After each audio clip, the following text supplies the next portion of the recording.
there's a way, where there's a whip. We don't want to go to war today, but the Lord of the Lashes says, nay, nay, nay. We're gonna march all day, all day, all day. Where there's a whip, there's a way. Where there's a whip, there's a way. Where there's a whip, there's a way. Where there's a whip, there's a way. That's right. Hi everybody, welcome to another discussion of movies and science fiction, fantasy, horror films that we love so much. Today we're going to be talking about The Lord of the Rings. I am one of the talking heads that's going to be blabbing at you. My name is Al Stroh, and over to my side here we have Mr. Tyler Smith and Mr. Josh Goding, and we are all fans of The Lord of the Rings in one form or another, in some multiple forms. And today we're going to have a discussion sort of The Lord of the Rings, the movies versus the earlier movies, the cartoon versions that came out. So for everybody, give you guys a little background, around 2000 we had the Peter Jackson films, very, very successful. Of course, everybody knows about those. That's like 2001 to 2003. You had Fellowship of the Rings, The Two Towers, and Return of the King.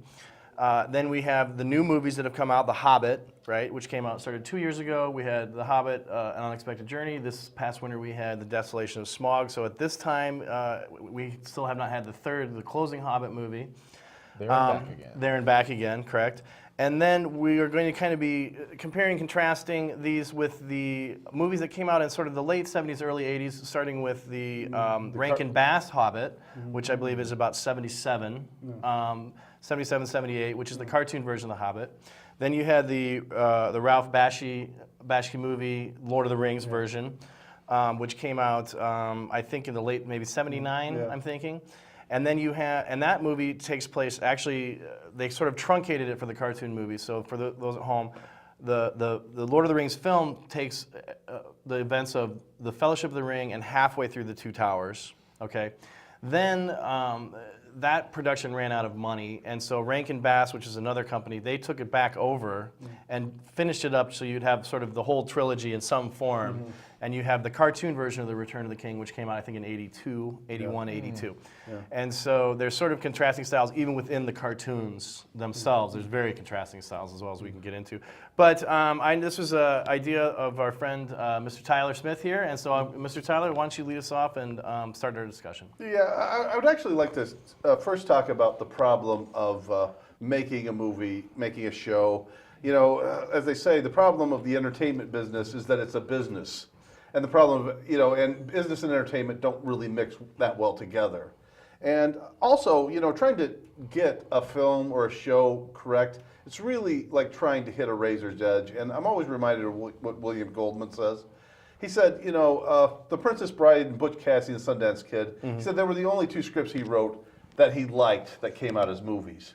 He said there's so many reasons for it not to work. Right. All these different people pulling in different directions. And when it does all come together right, it's magical, it's mystical, it's amazing. It usually doesn't. And we're talking about things that we really feel didn't. And I would like to start by saying that I personally like the cartoons a lot better.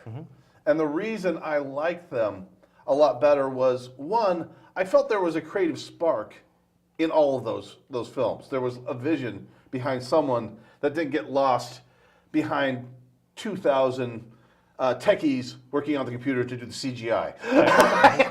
Which is what I felt happened with the live action films. But the thing was, I felt there was that creative spark there, but also in a cartoon, you have, it's easier for me to make the leap to a fantasy world in a cartoon environment. It's easier for me emotionally to make that leap, to make that jump, than in a live action film. But the thing is also I just felt they had less. The problem I felt the live action films had was what I call the Cleopatra syndrome. They had too much time, too much money, and too much ego. And as a result, they were too long, they were too overbloated. The pacing was bad. The editing was bad. And you're comparing it to the movie Cleopatra. yeah. I'm comparing Laura. I felt the Cleopatra. The film Cleopatra is famous for being. For those of you who don't know, it's famous for being a movie they spent a ton of money on and begat a mouse. Yeah. You know? And it's used as an example of a disaster in the making for filmmaking. And basically, they spent a fortune, for those of you who don't know the story, they spent a fortune on Cleopatra. And they spent a lot of time doing it. And when they released it, it lost a ton of money. And it almost bankrupted the studio. Yeah, well, I mean, I think that's maybe not so much the case here. I think that with the Lord of the Rings films, it was a gamble at first. Yeah. When they got the budget to do this, and the way he wanted to do this in 3 films, they had to sell kind of New Line on that idea, and they didn't really know it was going to work until, for sure, until that first movie came out. That allowed after the first movie, I think maybe that argument you could gain a little more traction. But I think for the first movie, they were on as far as the movie they were trying to make, they were on a tight budget. It was a huge budget, but as far as what they were trying to actually get onto film, I mean, I think that, and we were discussing this a little bit earlier, you know, I do feel that the Lord of the Rings films, they haven't aged as well as I thought they would age at the time. Yeah. When I was watching, I mean, and what I compare those movies to, and I've said this before, I feel that the cartoons have their place. I think that there's some things the cartoons do better, and I think that there's some things the films do better. But my position is always going to revert to the fact that if you want to experience these stories in the most powerful form, go to the text. Yeah, absolutely. You should read the books. We're all in agreement on You should that. read the books, and because the books have a certain Magic to they them. do have a magic to them, and just you can really tell they're kind of a special thing, especially once you get into them. They're hard. They're hard to get into, and I remember once when you do, once you get into them, you sort of crack their code, so Yeah. to speak, and kind of get into the language and the way he's using the language. They become very, very powerful, even when there's not a lot of stuff going on, which is A sense of a really rich world with a history there that seems real. right. Yeah, exactly. Which And is why so we're talking about it today. Right. You know, It- 60 years later. Precisely. What did you think, Josh? What do you think about sort of let's start maybe with the longevity of the Lord of the Rings. How do you think that those movies have aged over the past 10 years? What are some The good live pluses? action trilogy. I'm a big fan of the Peter Jackson films, especially certain parts of them. You know, despite a lot of problems, I think, with the adapted screenplay, some of that are just inherent in taking a book that's this massive and epic and turning it into 3 movies. Right. Some of the things that they came up with were kind of forced, and we've talked about that Right. for time, and we'll get into that. And then problems with the casting. Yeah. You know, just maybe not being quite what I had envisioned, either being influenced by the cartoons or what you envision the movie in your head as you read the books. Right. That's But, true. I mean, specifically, you know, Elijah Wood and Sean Astin, I think, are the 2 biggest problems with the film. Frankly, they just don't have the chops. I don't feel. I think that There's a lot of stilted moments that could have just been a lot more easygoing and realistic. in the books, you know, and that's one of those things where they diverge from the books that I think is not as successful. And I think that they do get that across in the cartoons more. And specifically is that these characters are like in their 50s. Like Frodo is in his 50s in the book. He's well into his middle age, you know, or early middle age. When he goes on this thing, and same with Bilbo, he's an older guy. In the movie, the Bilbo is a little closer, I think, to the right age. But I envision. I mean, I always look at the missed opportunity of. I always look at these. One of the things I always say is that they should have had the guy who played the old Bilbo. What's his name? Ian Holm. Right. He should have been Frodo. I mean, I think he would have been a great Frodo at that time. You know, or somebody who's get one of these English actors that has some gravitas so they can kind of automatically lend to the role. But and Tyler, you had some issues with the art direction of the.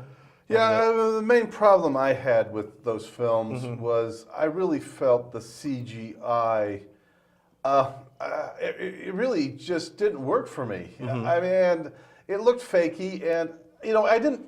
And part of the problem is, and we were talking about this earlier, is the fact that you got like maybe hundreds or thousands of people putting these special effects together. So there's no one person with like a vision. So I think what you're referring to is sort of like what you were bringing up earlier was like Ray Harryhausen, which is a guy who we discuss all the time. He did those great stop motion effects for movies like the original Clash of the Titans. I hate the fact that I have to say that now. We all do. The original Clash of the We all Titans. do. And Sinbad, the Sinbad movie from the 70s. Seventh Voyage of Jason and Sinbad, the Argonauts. Golden Voyage of Golden Sinbad. Voyage. Yeah. What you have there, and what you have there is you have a guy who is able to, because he's the guy who's in control of moving these little armatures and these little Muppets and puppets that he's created. You really get a sense of his personality in all of his work. You can look at a work and instantly know that that's Ray Harryhausen, because as an artist and as an artisan, he's coming through and he's creating a personality that if you have a fleet of people working on computers, that's going to get watered out and that's going to get lost. You might have really powerful and talented artists, but the fact that they're, I just do the eyebrows, I just do the noses, I just do the skin tones. And so I think you do lose a little bit of that. And the what we were talking about, the massive effects, which is the effects that they used for all those armies in those original movies, the sprites for like the little guys running around. At the time, extremely impressive, very, very impressive at the time. Hasn't quite aged as good. I mean, it kind of hasn't held up that well. Looks a little PlayStation-y now when you go back and look at them. And I think the other thing that we were talking about is sort of the art direction. They went with a very gritty look for these Lord of the Rings movies. It's very muddy, a lot of darker tones, grays, browns, dark blues, and stuff like that. That at the time was a very conscious choice. If you look at this was a New Line movie, so New Line Cinema was the company that put this out. That year that they put out the Lord of the Rings, the first one, Fellowship of the Rings, they also had another property, Dungeons and Dragons, which is arguably just as powerful of a fantasy property to build a movie around or a franchise around. So it's very interesting to look at those two films because it's the same company, same year, same genre, okay, and Dungeons and Dragons is known as one of the worst movies that's ever been made. If you go to the IMDb, it's on the top 10 horrible movies list. You know what I mean? I saw it in the theater because Tom Baker's in it, the fourth Doctor Who, so I had to go see it because he's never in movies. And so the fact that he was in it, and I remember he's in it for 5 seconds. And I went to this movie theater with my girlfriend at the time, and we sat there in the dark by ourselves, one other person way up at the top. And the person, when Doctor Who came on, about through the Thursday, I heard this woo in the back. So literally, we were the only two people in the theater, and we were both there for the exact same reason, that 5 seconds that Tom Baker was going to be in that film. But I mean, that's a digression. But what if you look at that, it's candy colored.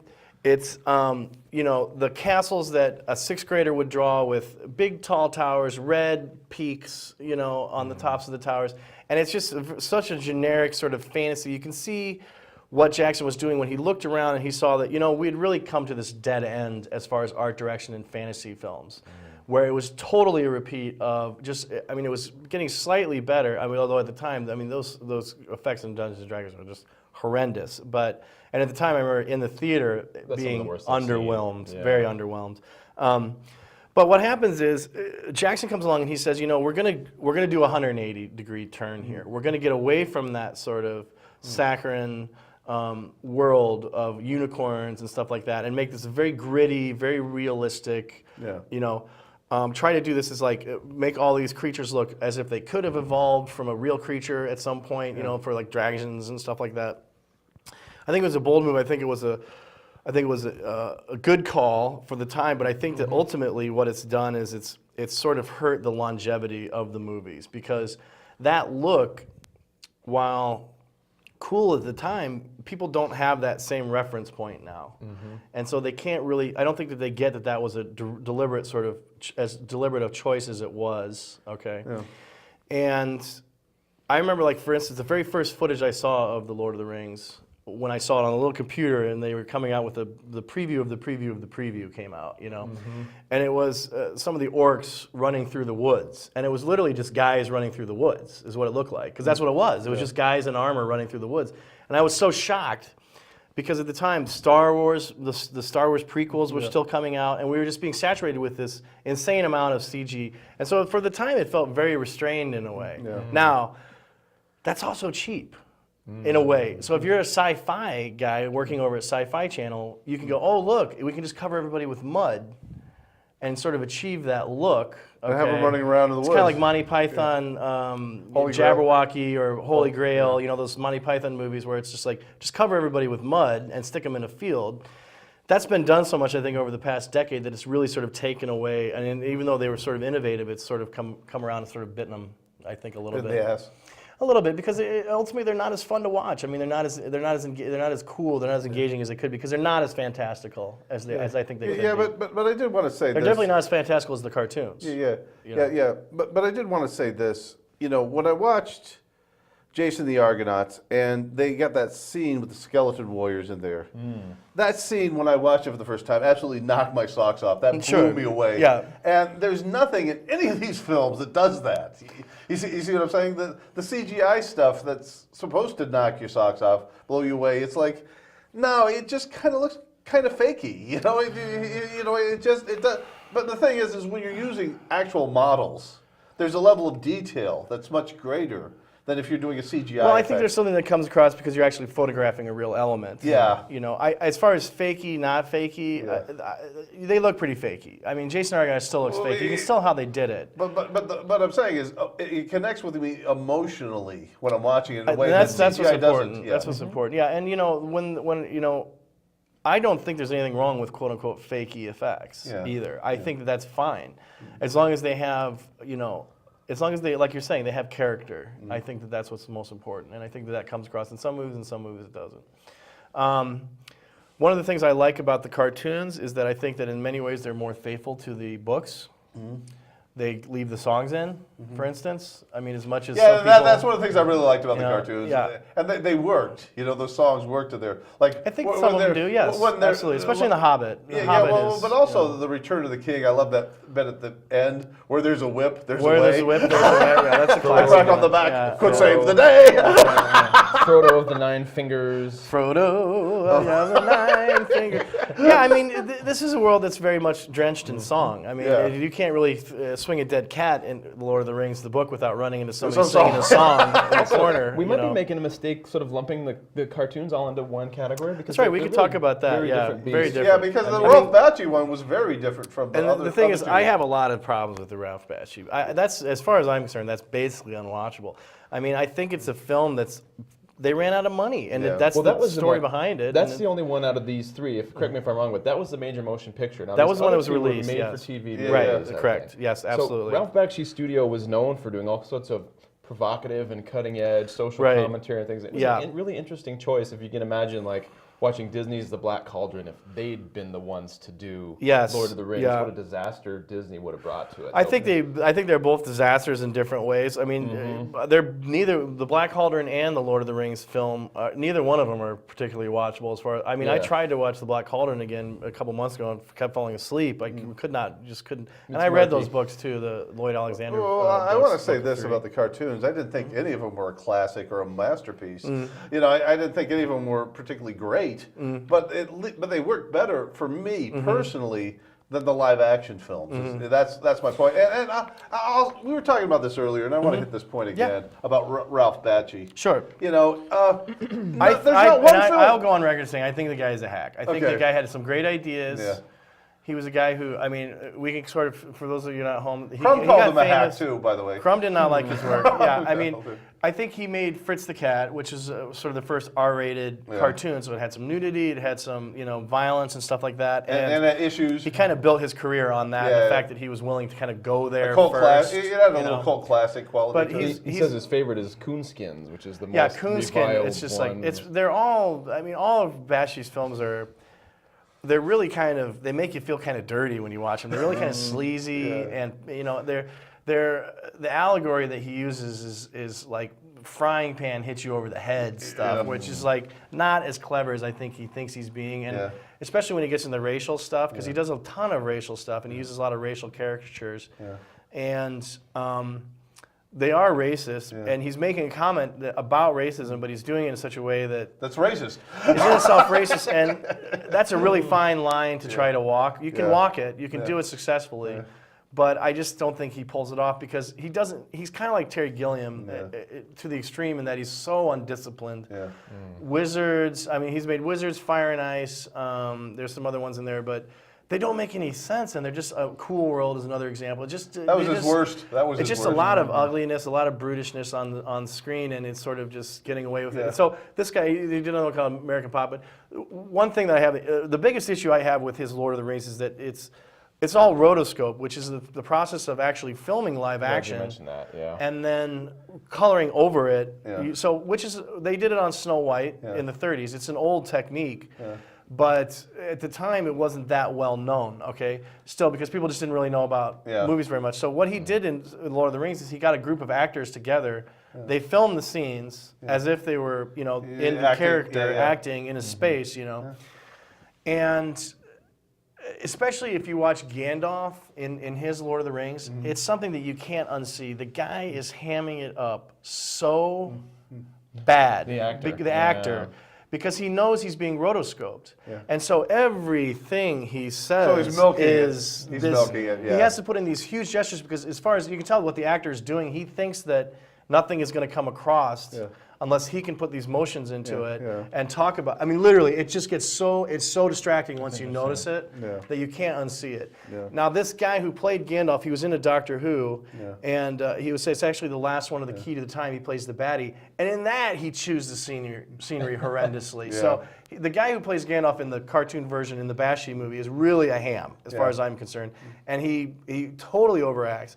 The other thing you have is they turn Sam into this blithering idiot character who is a little cross-eyed, dwarf who is just, oh yeah, Mr. Frodo, here we go, and it's so annoying. It's horrible and just such an awful choice for Sam because that's not who that character is. It's not even a bastardization. It's a completely intellectually disingenuous. I feel so, they looked at him as some kind of like little comic relief guy. It just really is tonally just like not getting the character of who Sam is. What happens with Gimli in the... But I will... Sort of what happens with Gimli in the Peter Jackson films, exactly. I mean, Jackson's guilty as well. He takes the Legolas character and the Gimli character and really sort of guts them and sticks them over there. Gimli is the eye candy. I mean, Gimli is comic relief, and then Legolas is sort of eye candy. For the ladies, and but I will say this though: the visuals in Lord of the Rings of the cartoon animation, I did like at least some of that. I like it when they have before they run out of money. But you can literally watch that film and see the exact moment when they run out of money. It's about 25 minutes in. They stop animating, and it's just this colored in live action. It's really poor. I think if you look at the Balrog from that movie, it's a guy with a lion mask on. He's wearing stilts, and you're like, this is a cartoon. You don't need to actually make a Balrog. You could just draw one. But it's like they were kind of doing it on the cheap. And that really sort of hurts the back end of the movie. But it's just not finished as far as you're just looking at something that's frankly not done. That's the problem I have with just about every Ralph Bakshi movie I've seen, is the fact that there's not, it's like there's elements I like in them. Sure. But overall, they just don't work. They don't come together as a whole. They're just not a discipline. There's not a disciplined storyteller there. He's not a disciplined storyteller. There's only one movie he did that I really loved, that I felt holistically added up, and that was American Pop. American Pop is that good. was I think his best film. I think it may be his only really good film. There's some nice moments in American Pop, and but it's another movie that's very heavily rotoscoped as well. I mean, that's kind of what this guy was doing at this point. Was he was just filming live action, just drawing straight over, which can be really effective. Like I said, Disney did that with Snow White, with a lot of movies. Excuse me. So it can be effective halfway through every time. They run out of money, though. I mean, what like I said earlier, he reminds me of Terry Gilliam, who can just when he's on, like a hacky Terry Gilliam, because Terry Gilliam runs the spectrum. He can be brilliant, like with Brazil, and then he can just turn in some like unwatchable junk because he's so undisciplined. And he can't, like, it's sometimes hard for him to hold the center. So, like, I was thinking, one of the things is, like, what I've always said about the Lord of the Rings films is that I have a lot of problems with them, but at the same time, I don't see, if I was making the movies, I would do things differently. But I can't begrudge the choices that they made, really, because these films are so impossible to try to get into a movie that I think that they're, quote-unquote, the best you could do. They have their flaws. They're good in some ways, poor in other ways. But I think that if anybody else made them, they would be good in other ways and poor in other ways as well. You know what I mean? I just think that there's so many pitfalls and traps that you would have to avoid in order to tell these stories successfully. I think that the fact that Jackson turned in something that didn't completely make me totally angry when I watched it and feel betrayed, which is the way I feel for 90% of the stuff that comes out of Hollywood when it comes to doing a property that I care about or redoing something. The fact that he avoided that, I think for the most part, is a victory in and of itself, even though I have some real issues. The one I have, and you were saying the one that you liked the best was The Two Towers. Yeah. And that's the one I think like the really least. is, I like the least of all of them. I kind of came out of the theater really enjoying that.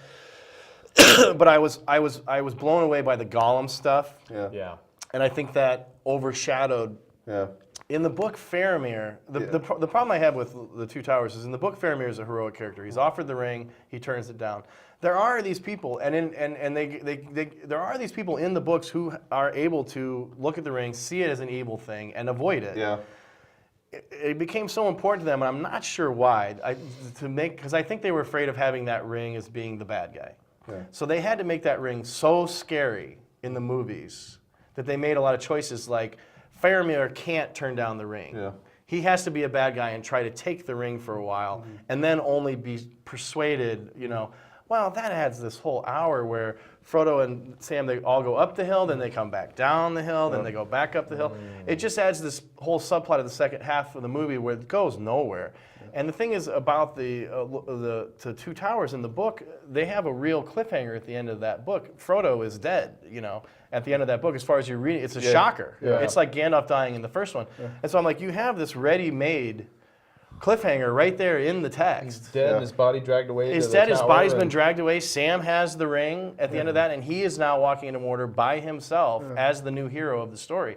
And so that is one of the greatest endings I've ever read to a book, and just immediately like swan dived into Return of the King to find out what happened, And so the movies rob all of that suspense. And not only that, but then they take all that stuff, they truncate it into the first 15 minutes of the Return of the King, and it loses a lot of its impact. It loses a great deal of its impact because at the beginning, if Frodo dies at the end of the movie, that's one thing. But if Frodo dies at the beginning of the movie, then for sure he's not dead and he's coming back. It robs a lot of that of its dramatic power. Well, when the book came out, you didn't know for certain. You thought that might have been the way it ends. Yeah, Frodo's because dead, Gandalf dies. I mean, it's really cool about how Tolkien is very cool about killing off people that in those major characters in a way that's very sly. Because Gandalf does this whole, he does die, but he does this whole like Doctor Who regeneration thing even before, 20 years before or 30 years before Doctor Who came out, kind of came up with that idea. But yeah, and we could talk about, I think we should talk about a little bit about, let's get into The Hobbit. Because, I remember when The Hobbit came out. Are we talking about the live action? Let's talk about the cartoon first. I remember, it's one of my earliest memories. I remember, and it came out on a Thanksgiving, and my family this is the late 70s, so I was a small child. I was 3 or 4 or 5. And I remember being at somebody's house, okay, and because we were someplace on the road for Thanksgiving at some cousins or something like that. And they stuck all the kids in this room to watch The Hobbit while the adults could go do their, adult partying. And so this thing came on. I'd never seen anything like it.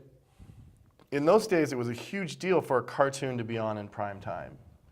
That just never happened. Cartoons were on Saturday mornings. This is even before cable, so cartoons really weren't on in the afternoons very much. Maybe a little bit. You'd get Star Trek or something like that. Yeah, this was groundbreaking. When you came home after school, you know what I mean? Or Batman if you were lucky. TV movie. But the fact that you had this cartoon coming out, I mean, that only happened like around Christmas with Rudolph and stuff like that. And it's funny because Rankin Bass is the company that made Rudolph, all those stop motion Rudolph. It's the same company, and what's interesting about those cartoons, it's a lot of the same voices. So you can like Old Man Winter is Thorin, and that's these so they are have holiday specials. These are holiday specials, and this was a Thanksgiving special that they had put together. So it's very much child-centric. Which I don't have an issue with because The Hobbit is. The Hobbit is a book that's for children. And it's not that adults can't get stuff out of it. You very much can. I think one of the major missteps of the new Hobbit movies is that they've tried to and I'm not the first one to say this, they've sort of tried to Lord of the Rings-ize The Hobbit. And I think you can see this the most and I think that what happens is you lose a little bit of you lose more than a little bit, you lose a lot of the powerful elements of The Hobbit that I think that Tolkien cared about. For instance, Thorin in the book and in the cartoon, which is faithful to the book, he's much more of a sort of a puffed up military leader type who is very he's very much a what do you call that when they chicken hawk. He's kind of a chicken hawk type, where he's very much into the the rah rah rah. But when it comes actually to going in there after the spiders, going down the hole, Thorin always kind of comes up with some reason to send Bilbo down that hole. And that's really kind of what their relationship is in the book and in the film. I mean, in the cartoon.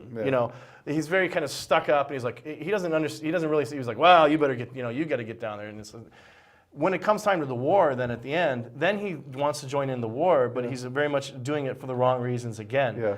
So he becomes this guy who, Thorin is a character who is grappling with this idea of courage, and Tolkien is putting into this book in a way a child can understand the nature of the generals in war that he dealt with. This is a World War I lesson, how the generals were in the chateau drinking the wine, and the people removed from the horrors. They were removed from the horrors of war, and they were very much gung ho about putting people in harm's way and stuff because they weren't the ones that were actually going on there. Thorin represents a little bit of that. Yeah. That's a subtle point. In the end, he comes face to face with it when he sees his nephews and such dying because some of the dwarves get it, and he's getting it. He's on his deathbed.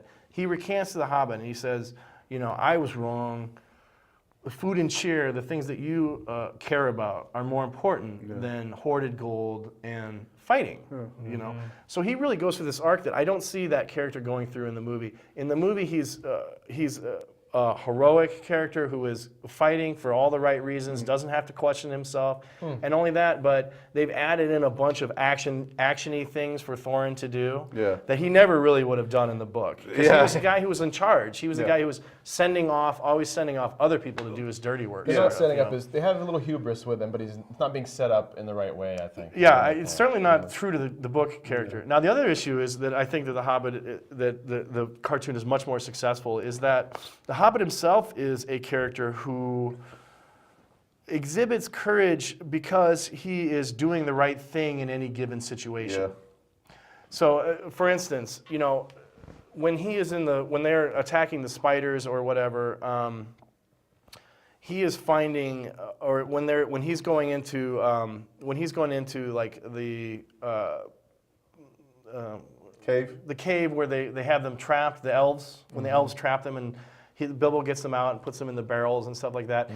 He's very much, at that point, he's very much trying to just get them out of there because he's their friend and stuff like that. He's not necessarily acting as somebody who's like brave warrior type. And I think that the Bilbo in the movie is very much more proactive in some ways, although he is kind of being marginalized in his own movie, I think, in other ways too.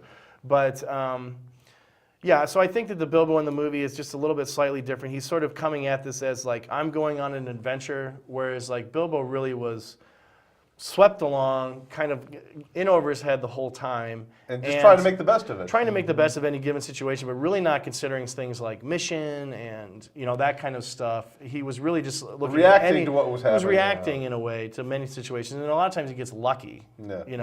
Whereas in the movie, okay, here's one. This is it. In the movie, they have him saving Thorin's life by jumping in front of a wolf and blocking him. All that stuff was just completely added to give him this super heroic moment that I think the book Bilbo would have been, down the hill running away. Get the hell away from here. Would have been terrified. Would have been just out of his mind, terrified. Which he was. He was at the top of a tree, just grabbing on to another dwarf's legs in the book. And he put on the ring when the fighting was, and then ran and hid. Ran and hide. He falls asleep during the Battle of Five Armies. I would be very surprised if this Bilbo goes off and falls asleep during the Battle of Five Armies in the Peter Jackson. You have these hyped up moments, trying to hammer it into a 3-act structure to make a 9-hour epic. It just doesn't. I wanted to hit this point here.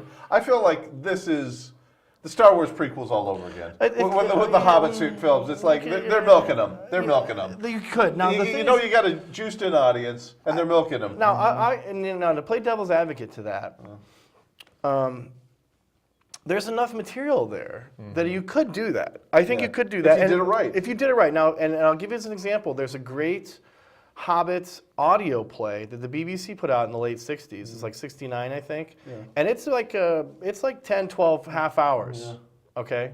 of radio play. They did a Hobbit Off radio in the play. radio version of the Hobbit, you know, Yeah. which is excellent. And track that down if all you can. It's really a good to listen. It's very cool to listen to because it's kind of pre all of this, and so it really is book centric. But that shows that there's enough material there. The problem I always have with Jackson is that he stretches these movies out, okay, but then he doesn't leave stuff in the book in.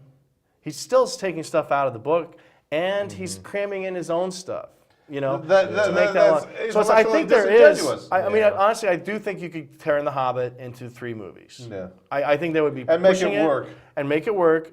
But like not for the way they're instance, doing it. not the way they're doing it. For instance, like the Bjorn thing in the book is a very long sequence where the dwarves are coming one by one out. You know, Bjorn's like, I don't want to see anybody, and that's the big bear guy for those at home, and he's kind of this isolated character. So Gandalf and the Hobbit show up at first, and he says, oh yeah, we don't, it's just us. Oh, there's one more guy.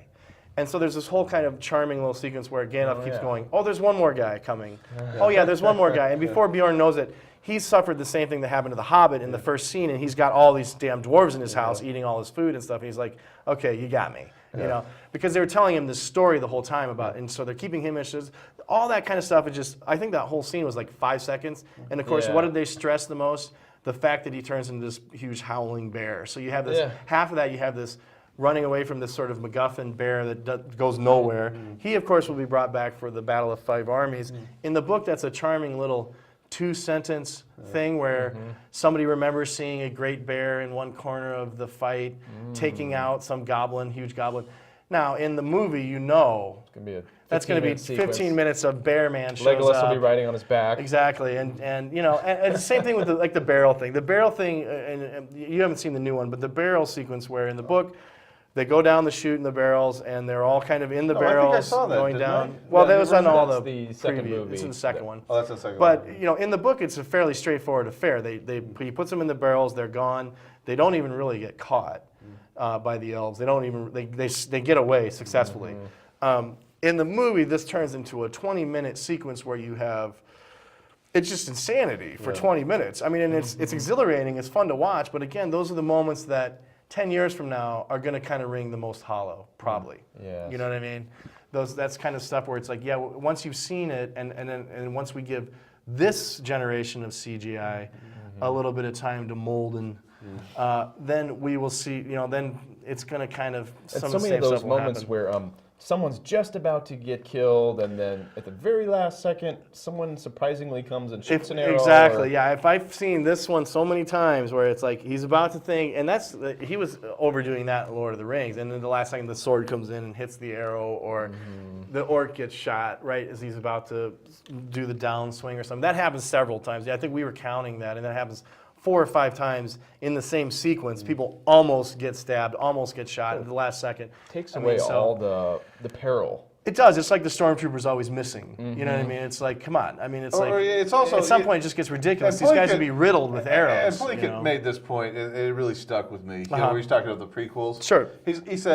He said the Jedi's have no problem going through these droids. So it just You becomes know, boring. so it's you know, It he becomes says, boring after a while. Well, he says it's pointless. You It's know, pointless. It's It's not absolutely being there. You know, he says they might as well just land in the hangar bay. There's no droids there and walk in. You Right. know, It's because pointless. they've never had any problem getting pointless. through these guys, and it makes the next scene even more ridiculous. It does. It Well, does. when Palpatine says, "Leave Obi-Wan Kenobi, we got to run to get out of here." Yeah. Why? Why? We might run into more droids. Yeah, exactly. They have no problem. They've never been a Yeah. problem. You know? No, that's an issue with all of those prequels. They started that right at the beginning with Phantom Menace, where Yeah. those stupid robots were never scary to anybody or a threat or of any kind. And they never had any trouble getting Never through. had any kind of trouble going through any. They're like hundreds of them. Keystone It Cops, didn't matter. slapstick Yeah. thing. And so, well, I mean, one more thing too. I also on especially the Rankin Bass, the Hobbit and The Return of the King. the Return of the King. I thought those were the best two, and I thought The Hobbit was the best of all those. I think the Hobbit is the best one. The first one. Yeah. Well, you know what I'd like to bring up in the cartoons is a big point in their favor, especially those Rankin Bass ones, is that Tolkien did paintings. Yeah. Tolkien was a good artist. He's a very interesting artist to look at. It looks very medieval, Yeah. just like his writing. His painting style is like a throwback to like Charlemagne sort of tapestries looking kind of thing, where it's like kind of flat, Yeah. you know. And then like if something's far away, it just is higher Yeah. on the, you know what I mean? But things are kind of the same size. So there's kind of that older, you know, kind of medieval way of drawing that he copies. But he had pictures of Hobbiton. He had pictures of Barad-dûr, which is the Tower of Sauron. Yeah. He had pictures of Minas Tirith.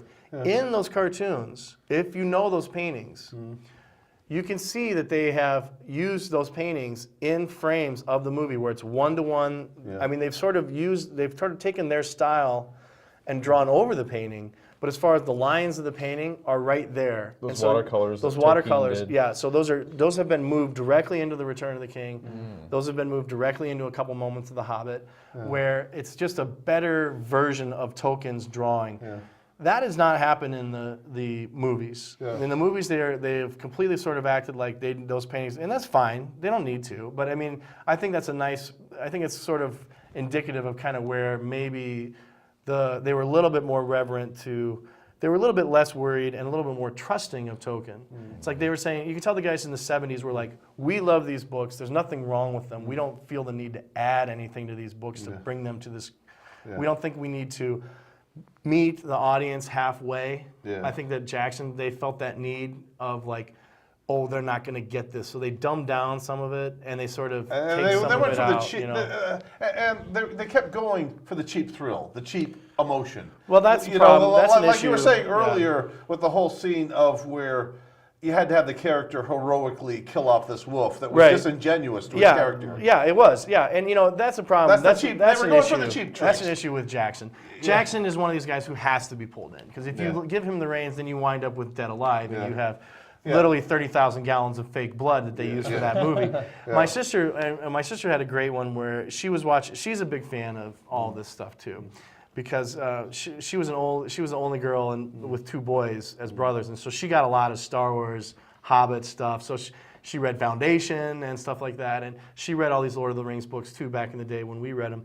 And she said, you know, she was a big fan, and she still is a big fan of the Jackson movies. And so she went to King Kong. Okay, now if you remember King Kong, there's a moment where they all fall down into this muddy ravine. Okay, and then spider cave, these right? horrible The spider bugs caves, start. yeah. And my sister was sitting there. She said this to me.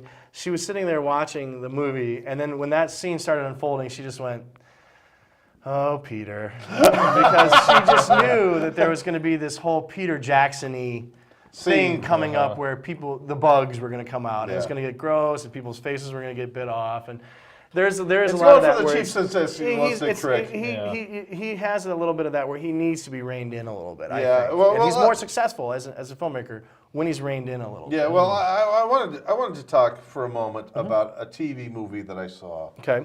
called King Lear. Okay. You know, starring the late great Laurence Olivier. Right. And this was one of the very last things that he did before he died. So this is probably PBS used to put PBS, on these it was a PBS Shakespeare. They would Yeah, film yeah, like yeah, a Shakespeare BBC. play. Yeah, BBC play. And you know, it was interesting as I watched it.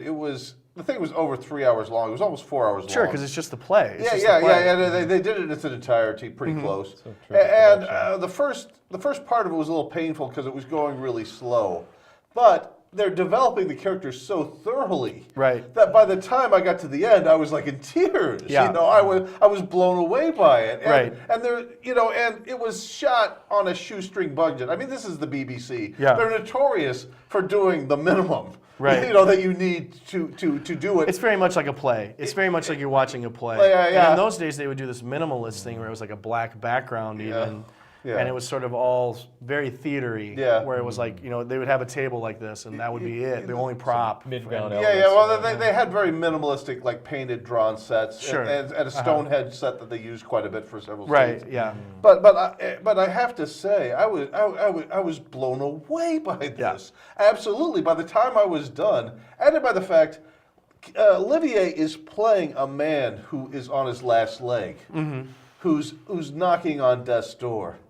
This was like a year before he died himself. Yeah. You know, so he was the character. So you have some synergy there So, in so, the so casting. it absolutely meshed. It absolutely worked. Right. And Diana Rigg, you remember her from the Avengers? Sure, yeah. She played one of the evil like sisters in there, and she was horrible. He was, she was a villain I absolutely loved to hate in that. So- But I was saying, as I was watching it, I was blown away by this. I was deeply moved, and it's like they spent $20 in a bus pass on this. Right, yeah, And that's what I'm saying about the Cleopatra problem. They had too much money, they had too much time, they had too much ego, and So I think what you're maybe describing is, That's the bar. I think what you're maybe describing is indicative, maybe not so much of this movie, but just modern movies in general. Yeah.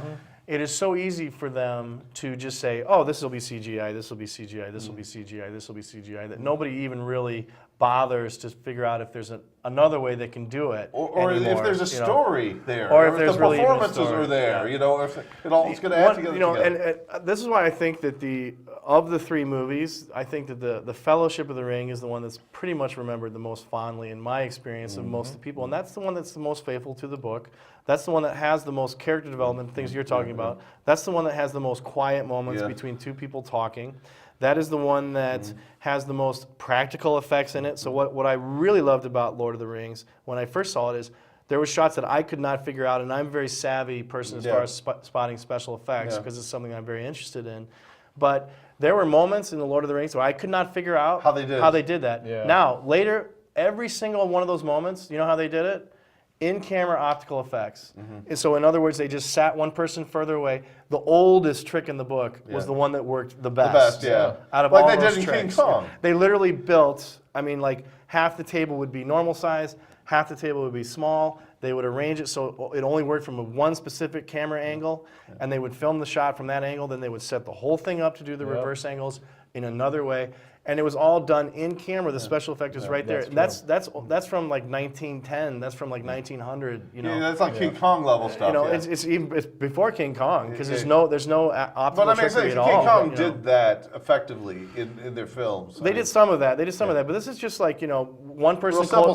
It's forced perspective. One person is closer, and they end up looking bigger in the shot. Small sets for one set of actors, right? And big normal size sets for another kind exactly, of shot. and you just let them kind of interact in that, with those, as opposed to just putting everything in post, everything in after you've shot it, and putting it all in special effects. So. But I want to end this on a positive note. Sure, and I just want to say, Hollywood, whoever's out there, whoever's running it, please let's just accept the fact that none of these were classics. I completely disagree. Completely disagree. None of these are modern classics. I didn't feel the cartoons were classics. I didn't feel the live actions were classics. Live actions were classics. I didn't feel. I'm like, there's still room. Someone come in, do a good definitive version of these books. I think these are the definitive versions. I think that like I said, I don't see, Tyler, anybody coming in and doing it better. What about what about Stanley Kubrick if he was alive? Well, Spielberg's still alive. I think what really works about the would Kubrick do this? I don't think he'd be interested in doing 3 movies like this. You've got New Zealand as Middle Earth. It just does not get any more beautiful and breathtaking than these locations. Absolutely. You have handcrafted armor and arms of all these different cultures. That stuff made is by very Weta. sweet. Yeah, that stuff is all very cool. All the artistic craftsmanship that went into like bringing the Hobbiton, and to see Theoden's his Lodge of the Horsemen brought to the screen. I mean, these are true breathtaking moments in cinema. This is handcrafted artisans. I mean, it just does not get any more genuine and beautiful. And I think, I think maybe, Tyler, what you're sort of describing, like I said, is sort of the modern state of movies where there is just going to be a certain amount of CGI in any type of a film. In this one, you would have to. And you wouldn't have been able to make The Lord of the Rings in the 80s live action. You just wouldn't have been able to do it because there's just the scope and the scale of it. Now, those it would have come off illustrators looking, that they chose to do all the art design, they probably should have gone with a different team because those guys, Alan and John Howe. Howe, these are the guys that do all the drawings. Tolkien calendars and the books for all these years. Their stuff's kind of dark and dreary. It is a little dark and dreary, and I think that But as far as them realizing, I agree with you 100%, Josh. As far as them realizing it, and as far as the craftsmanship involved, that's right there on display. There is a lot of the stuff that is, Yeah, and you remember that stuff. That was very effective. Of the horse, that city they built up on top of that hill in the middle of that spanning valley. That's amazing stuff. I actually wanted to spend a moment, since we're on this subject. And don't forget these films There won the Oscar. were things I did like about the live action film. Sure. I'd like to throw my 2 cents in on that. Yeah. One of the things I really liked about the films was those helicopter shots of New Zealand, Right. where the characters New Zealand. walking. Yep. I like those where they capture the landscape and the characters. I thought those worked. You know, the other thing I really liked in the film was the actor playing Gollum. You know, the bad. Gollum did a good job. The Gollum did a actor very who good played job. that. Yeah. That was an Oscar caliber And the whole performance. moment That really was when he has the conversation with himself, and they do that by changing another Gollum? changing the camera angles, and and another cutting Gollum out. talking to Gollum. He's going like this, reflection, but yeah. they're cutting out that turn. Oh, right. You know, and that is masterful. I've never seen that in any type of a movie and it's such a brilliant way to get across the split personality. That could have been used in any type of a movie where you had a character who had that issue of split personalities. And we've seen split personalities in hundreds of movies. And the fact that that's such an ingenious visual way that nobody's ever come up with before, that alone, just as a piece of filmmaking, was an amazing scene. And that had everyone in the theater transfixed when that happened, when those moments happened. You know, And they extend it to him talking to his reflection. and yeah, in the third movie, he's talking to the reflection. They use the same trick where it's like they just do these cuts back and forth as if there are two people there. You know, the thing about Gollum, and that's one thing that I love about The Hobbit too, is that I think they nailed the Gollum in The character, Hobbit. yeah. He's much more frog-like, which is how I always pictured him. Less human. in the Less cartoon. human. Yeah, in the cartoon, he's much more frog-like. I thought of him as much more frog-like and flappy. The Riddles in the Dark In in the the- cartoon yeah. is just the greatest. The Riddles in the Dark of the sequence. cartoon is a great one. I remember that one scaring me when I watched that as a little kid. I was like, that's really freaky, you know? And I think that that's the most effective in the New Hobbit. The two most effective scenes in the New Hobbit, and there's no coincidence, has been the Gollum scene from the first one and the scene where Bilbo's talking to Smaug in the second one. I think those are the two most effective scenes. Those are also the two scenes where they have literally lifted the dialogue from the book, you know, beat by beat. And it's like, that's why I don't get it. I mean, that's one thing that frustrates me about the Jackson movies is that every single time, inevitably, the farther away they get from the material, the worse. It does not work as well, and it seems more. I would like to add one exception to that. Yeah. I agree with what you're saying, except for one scene where I thought this scene was the only scene that knocked my socks off. Which one was that? That was the scene where the orcs had the two hobbits and they're discussing eating them. Well, I think that. And when they cut off that one orc's head. And the orc leader says, "It looks like meat's back on the menu, boys." I laughed my head off. You know, I mean, that wasn't in the book. That wasn't. I'm not sure if that's in the book or not. No, it's not in the book. But that line wasn't in the book. And that's that particular line was not in the book. Well, you know you're always going to get these Jacksonisms. But where you I laughed my head off on that scene, and that was the one thing that they added that I thought was better. You know, and I can remember that worked better. You know? And I remember my dad specifically did not like that line I don't like for the that. exact same reason. You know, the fact that it was such a, you know, how would an The orc idea of Orc Society would have a menu restaurants? and restaurants. When has an orc been like- to a restaurant and would understand Well, the they eat concept meat of all- a menu and all that kind of stuff? but okay, it's a little bit of a stretch, but It's something that takes you out. It's like the dwarf tossing jokes as well. They really kind of take you out of it, and so it's like they're unnecessary. They're unnecessary. Then some of that's Jackson. Looks like we got about 5-10 minutes left, guys. so you didn't think that was funny, that scene? I thought it was funny. I mean, I thought it was funny at the time, but I recognized it for what it was a modern colloquialism. Being kind of forced into this world where people wouldn't say that. Yeah. You know, and so that's where I took some issue. I mean, I laughed and I kind of groaned inwardly at the same time. You know. You can tell that Jackson was really influenced by the Ralph Bakshi. You really can. production. There's some of that. There's the one where the first ring wraith shows up and Frodo's under the log. That's a one-to-one. almost One-to-one framing exercise where he's remade that scene exactly as it is in the cartoon. The other scene I'd like to get on that I really did like from the films, because I didn't just dislike them. There were aspects I liked in these movies. From the live actions, the scene where they're in the swamp and the dead bodies are in there. Very cool. You know, yeah. but Third movie. But right. what I'm saying, the you know, paths of the that's a dead. chilling scene. That really moved me. And the It's thing a chilling was, scene, and it's also another scene. I mean, just to interrupt you, I'll let you talk just a second. But it's also another scene that's verbatim, right as the book describes it. Yeah. You know what I mean? And so it's another one of those effective set pieces that Tolkien comes up with, this marshland with these lights that are glowing, but anytime you get near them, they kind of go away. Yeah. They're always kind of in the distance. And then right under the scene, you have, because that's where the war takes place. It's in the prologue, was on that field. And so all those thousands of people died. They're all still down there in the muck. That's right out of, and you were saying World War I. Yeah. That's World War I imagery. Tolkien was an infantry rifleman, conscripted. He was a professor, but he was conscripted into the war, and he fought in these swamps, and he would do patrols after a battle, and they'd fire artillery barrages, and these soldiers would get killed in the swamps, and their bodies a lot of times looked pristine.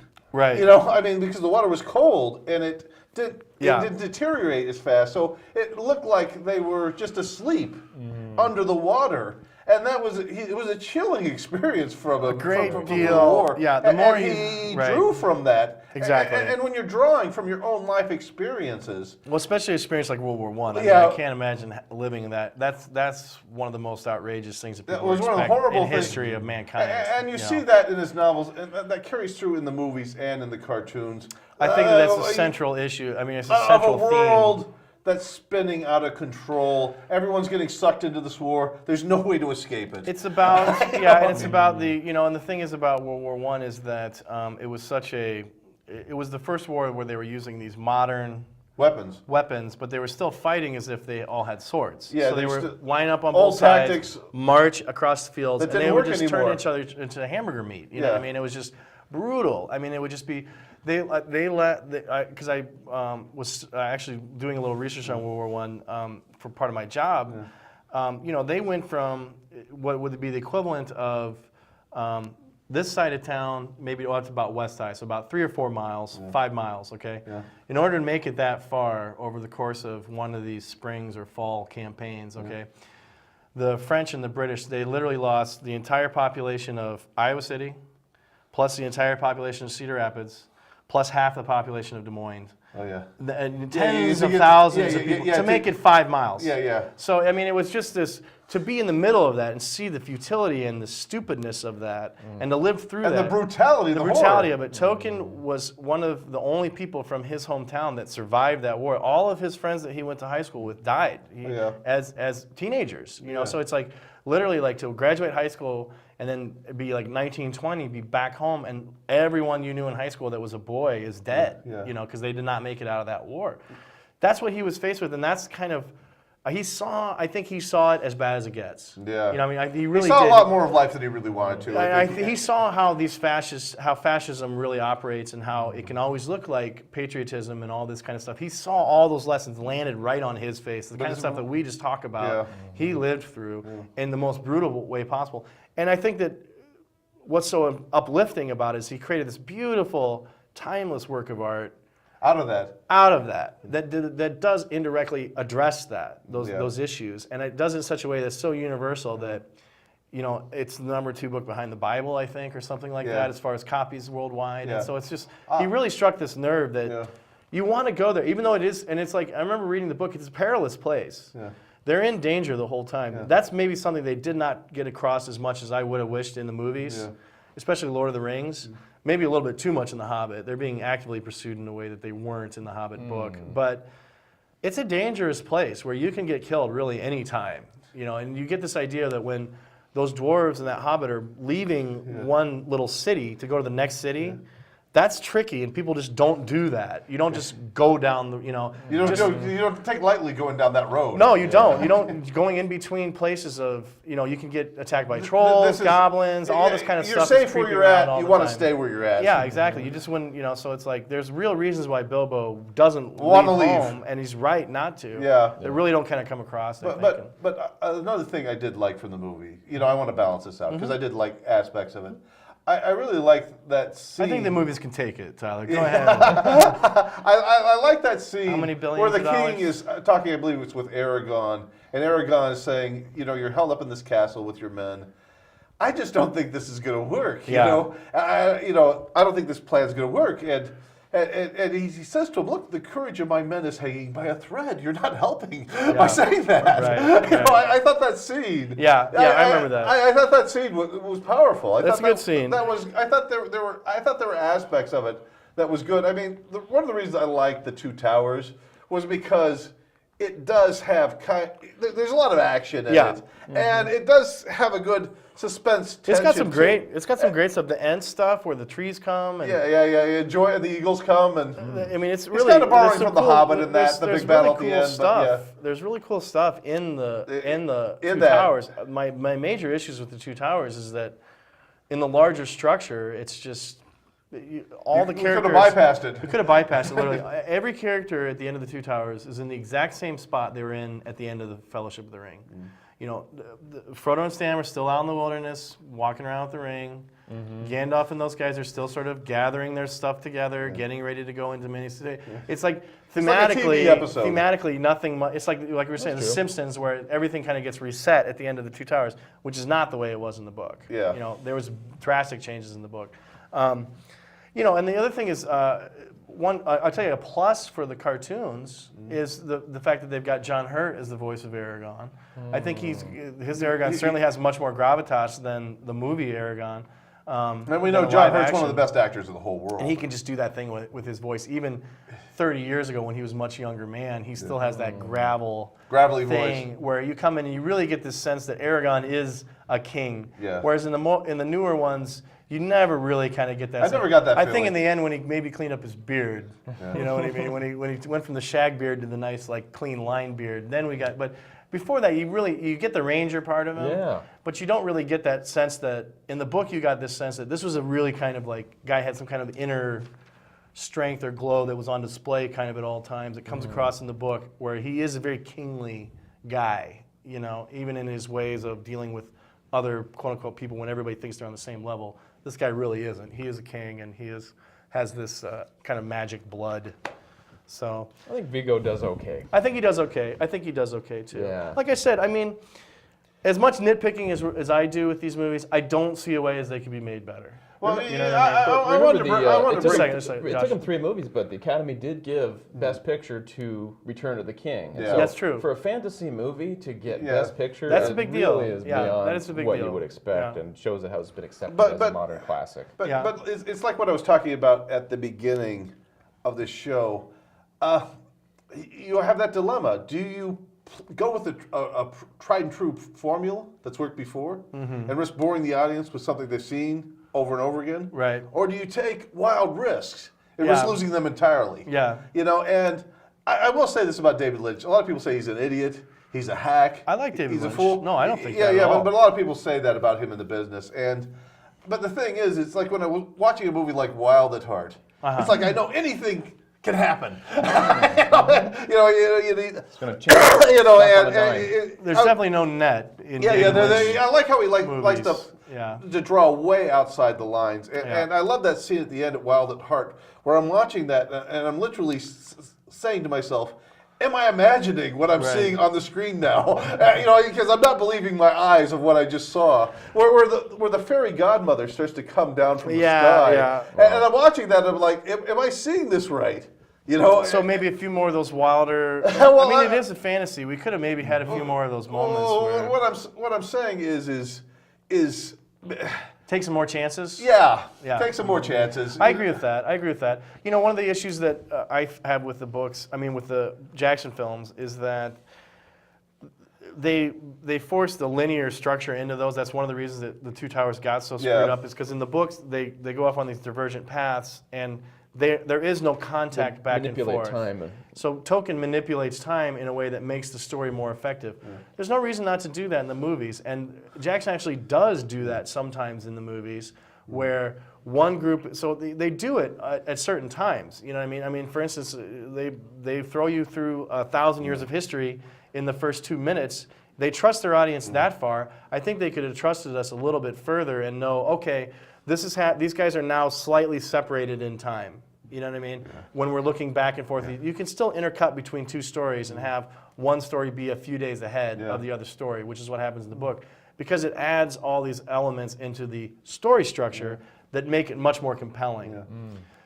By sort of making that, not making that as clear, I mean, and wanting to make that, dumbing that down for the audience, I think Jackson had to add in stuff like the Faramir, changing Faramir's character, and he had to take away stuff that was important, and so I think that the movies suffer from that. I think and they also were what watered happens down is, from the books. well, also what happens too is that he kind of, in a way, he sort of runs out of story in Return of the King. Yeah. You know what I mean? In a way, we're kind of, Return of the King feels a little bit, I don't know. There's something about it. The extended battles and The extended battles of the book was kind of the same way. But but by that time, like you were saying kind of with the King Lear stuff, you were so invested in the Frodo and Sam as characters that them just taking a couple hundred pages to walk across the desert and just talking with each other was extremely compelling to you. Yeah. You know, in a way that the movies never were, because those actors just, they couldn't bring that part to it, and they never quite made it soar the way that it does in the book between those two characters. I'm talking about Frodo and Sam and their relationship. Yeah, but I will say this about the actor who played Sam, Sean Ashton. He's a very good actor. I think he can be good. Yeah, I think he can be good. I think that there was a dynamic between the two of them that just wasn't there. What that was, I think that's what the real problem was. You know, I just think they're culturally, good, both of them are good individually, right? Yeah. But they just didn't. What that is too is, and they get into this a little bit. So they did realize this is what it is. What Tolkien is doing there is the classic officer to the officer's helper. Yeah. It's like a trope in British literature. It's a trope in British fiction. It's a trope in British. It's a very British thing. Yeah. there's a class distinction there, isn't There's there? the class thing going on there. Yeah. But they would work together, and the officer would have his little boodle boy or whatever, his little guy. You know, that is that relationship. The two actors that they got to play that, they don't have any kind of cultural understanding of that on sort of a visceral level. If you would have got somebody like Ian Holm or a couple of older British actors, someone like John Hurt, they would have known that, Yeah. and they would have realized that kind of stuff, and they would have played that a lot more. Yeah. And I just don't think that they kind of are very much equals to start off with, and they're very much end up. There's not this kind of dynamic that's there in the book, and how Sam really is this servant of Frodo. Yeah. You know. And so what that makes, when Sam does the heroic acts at the end, that makes them all the more important, all the more deep, and they affect you the more emotionally, because he is this guy who's the little guy who is now the only guy left. And in a who way, has to he stand can up. resist the ring better than Frodo. And in a way, he does. He does resist it better than Frodo, because and Tolkien is very much He's willing making to that throw it in state- there, and Frodo weakens at the end. Yeah, and you know, Sam takes that ring, and you know, for a while he is the ring bearer. Then that's glossed over in the movies too, and that affects Sam, and he has to. He was tempted, but he has to go through but some he temptation. resisted. I was really wanting Yeah. to see that in the movies from the cartoons, the whole Samwise the Strong. Right, and they do that in the sequence. cartoons. I They really- do that, I yeah. really hope that would make it to the movie, and Yeah. that it's not there at all. Right, and so it's like in the cartoon, when he gets that ring, he does have this fantasy of, and they talk about this is directly in the Tolkien writing about how he gets this fantasy about how he's going to turn Mordor into this garden. And he was this the captain of warriors. And Right, and he could see how that would go, but then he could very quickly, he's like, wait, No, I don't don't need- get ideas above your station. Yeah. This is good. This is not, you know, This he's is very not what I practical. really No, want. and not only that, but he's a very down-to-earth guy, and has a lot of earth smarts. And there's characters all throughout the book that have that. Yeah. And that's one thing that they did not, because like I said, I think they were so afraid thematically of making that ring the bad guy that they had to have everybody just be petrified of it that comes in contact with it, or immediately turned by it, evil by it, which really wasn't in the book. There's a lot more characters that understand that that's to stay away from that. Not that they wouldn't be overtaken by it eventually if they picked it up. They weren't strong enough to resist it if it was in their possession, but they were smart enough to not want to have it. Yeah. They were like, they didn't want to have any part of it. the difference between know. Faramir and Boromir as individuals. Right, yeah. How So different they Boromir, are. as the brother, he's the one that wants to take the rings. Faramir is smart enough and is wise enough to know to leave it alone. That's a very important distinction to make, and that's something the movies really just whiffed glossed over. on. Yeah. I would like to say this. There was one thing I liked about the books that nobody touched. Not the cartoons, not the live actions. And that Tom was Bombadil? that was the writings in the language that Tolkien made up that he puts in the book Yeah, and he'll has put no it- subtitle for. Yeah. I thought that was, Yeah. but that adds a flavor. You see what I'm Exactly, saying? yeah. That none of the films or cartoons had. The, you know? the Hobbit has been more successful in incorporating the maps. I would have loved to have seen more of the maps. Yeah. I remember in The Lord of the Rings, I was very disappointed that they barely, a little bit at the beginning, a little bit at the end. When I was reading those books, I was constantly flipping forward to that first page Yeah, and being like, where where are are they? they? What the heck is going on here? And it adds so much. And it also gives you this sense of time. I mean, Lord of the Rings takes place over like a year and some change. Hobbit, pretty much the same thing, and you just don't get that sense of time. It's like a couple weeks is what it feels like in the movies. You know, it does not feel like a very long time. It took them a month to get just from Bilbo's house to Rivendell. It takes like a month or 6 weeks or something like that, where it's like in the book or in the movies, it seems like it's just a day or two. You know, like you can just get on a horse and ride there. Well, you know, it's interesting because Edgar Allan Poe, back in his day, he was into codes and ciphers, and he would have coded messages hidden in his stories Right. that he wouldn't tell anyone. And if they knew how to break down codes, Yeah. you know, they could find them. Well, you these know? are just as intricate No, as but anything what like I'm saying, that, yeah. Tolkien had that in The Right. Hobbit, Right. you know, where he had that language that Sure. he invented himself, but he didn't give any clues to. Yeah. And it's like, if you were smart enough and you knew how to work this, you see what I'm saying? There was Yeah. like a cipher in there. Yeah, You know, and this is a level of intelligence and passion and love. But you're put also- into the books that's just not in the movies. And not only that, but it's assuming a level of intelligence of the audience. Yeah. That the movies are afraid to go To assume. to go there. Yeah. They're afraid to go, and maybe rightfully so. It's Yeah. been You know argued what I that he started out to write the books just as sort of a world, to create a world to house these languages that he wanted Right, to exactly. bring The into language is reality, what he so invented first. The most Yeah. important thing and was built the it up Elvish from there. and, You know, in that way, it's very much like something like Clockwork Orange, where the book, where it's Or just- it's all in this weird language, so you can really tell it's like the language was invented first, a lot and of words then from Russian. you know, and yeah. And Yiddish in the various Yeah. sources. Porsche. A Gulliver actually means a head. I found that out. Well, there a you pain go. in the Gulliver. I'm like, when I'm hearing that, I'm like, what the hell is a Gulliver? Well, that's what I mean. But you get to, but as you read the books, you understand just from context. Yeah. You start to get into the language. Same with Lord of the Rings, you know. Well, You start to yarbles, understand you know, the they context. use a lot of words like yarbles, you know, and it's Yeah. like, you know, from the context, I kind of get what he's talking Sure. about. You Yeah. know. Yeah. Or Huck Finn. You know, Huck Finn's another one where it's like this completely almost weird language that the kid is talking in that you really have to get used to Yeah. before you can understand fully what's happening or what he's referring to. So, anyway, I think I can't not recommend any of these films. I think Yeah. is a way to wrap up. I think Lord of the Rings. I doubt there's many people out there that haven't seen these ones. Worth it to go out to check out the cartoons. So you think I'm wrong that they shouldn't be remade at some point?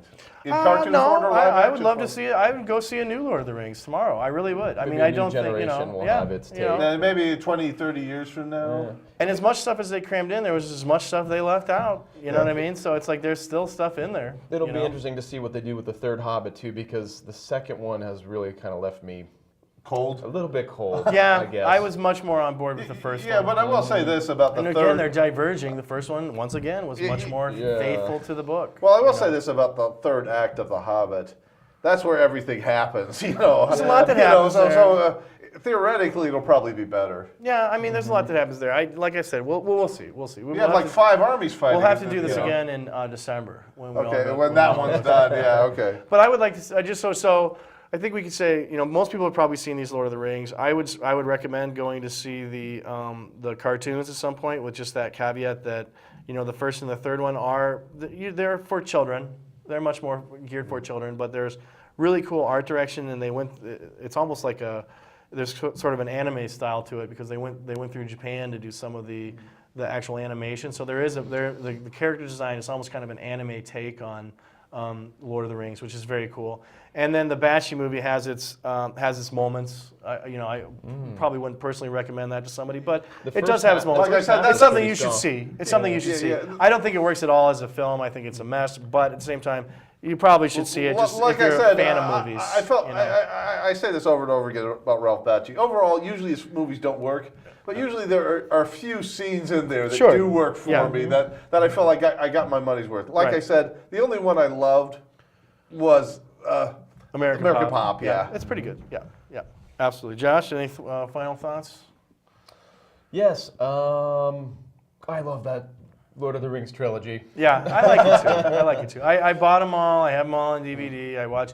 You know what's fun is I watched the Riff Tracks version where the Mystery Science Theater guys dig into them a little bit. Oh, so really? Yeah. I'd like to see that all- someday. Yeah, you'd probably enjoy that. So anyway, guys, thanks for joining us today, and we appreciate you watching and supporting PATV. Have a good day. Did we get it under an hour? I don't think so, but Uh-oh. Well, we can edit it. we just cut out all Tyler talking. No. Great job, guys. Good Yeah, one. thanks. Thank you, Alan, for showing up. No problem. I had fun. Yeah, so what do you think?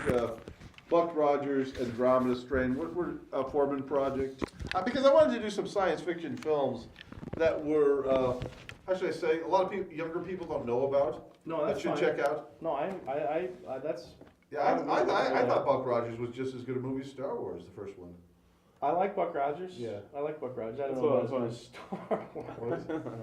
Did Well, you really? Yeah, absolutely. Well, I enjoyed it as much as I did. It's the first enjoyable. one. It certainly has. It has a sense of humor about itself, which is always very refreshing to me because I think that's very important. Yeah, but the That's what reason I don't see. Like that Man of Steel. What a. I watched that because they had the free. I still haven't seen that. Oh, they had the it free was- HBO weekend, so I've watched like a clear copy of it now. it was and it's like It's a Transformers. turgid drudge through the mud. I mean, it's just. It's like a video not- game. It's a it's video not, game. it's Those are just some of not the worst choreographed fight scenes. I keep seeing the one where they're just punching each other in the face over and over Punch each again. other It's in like, the fa- it you know is- what? what That it doesn't is- work. Why do you no. keep doing that? And not only that, but it's like, I heard somebody said a great description on the internet. It's two kids with action figures banging them together in Yeah. front of a building block city. Hey, should we do And it's just Prometheus? like- That Zach. Yeah, I'd love to rip into Prometheus. That'd be fine with me. What's his name? That's Zack Schneider. or Zach whatever. Schneider. What a. He's sort of a master at visuals and not understanding Story. their impact. Yeah. You know what I mean? It's like he's like Bill. He makes these fascist movies and books, but he doesn't realize that they're really fascist. What he's putting up there, you know what I Yeah. mean? And it's just this might is right worldview. You Yeah. know? 300. And- It's like, oh. But this Superman movie, it's not fun to watch. I mean, that's my biggest problem with it. It's like, and you know what? It's I'm like so- Transformers. It's like Transformers with the new Batman movies, which I'm not It's a huge special fan effect of. vehicle. But not only that, but this Christopher Nolan must be dark shit, where it's like, you know, the big thing is like, okay, the big thing on the internet is that Superman has to kill Zod at the end. He has to snap his neck. Okay, of course, he has to do it in this brutal way. A. Yeah. B, you know, they said, oh, well, we're going to write Superman into this impossible position. That's why he has to do it. This is this Goyer, who I think is a complete asshole. Okay. Hey, did someone hit The stop Lost over guy. there? Well, I don't know. But Josh, the you want thing to is, hit it's stop? like- I'll stop it. everybody's like, well, we need to put Superman in a possible position. And I'm like, why? Yeah. You know, I mean, did anybody ever say why? I mean, it's one of these things where it's like, that sounds really cool, but it's not. No, you know. Change It's like, for its own sake. yeah, it's like okay, so let me get this straight. So we're gonna not rip. So we're not gonna make a Superman. It's like Superman doesn't face impossible situations. That's why he's Superman, and we're telling a Superman story. If we want to make a story about somebody that's facing an impossible situation,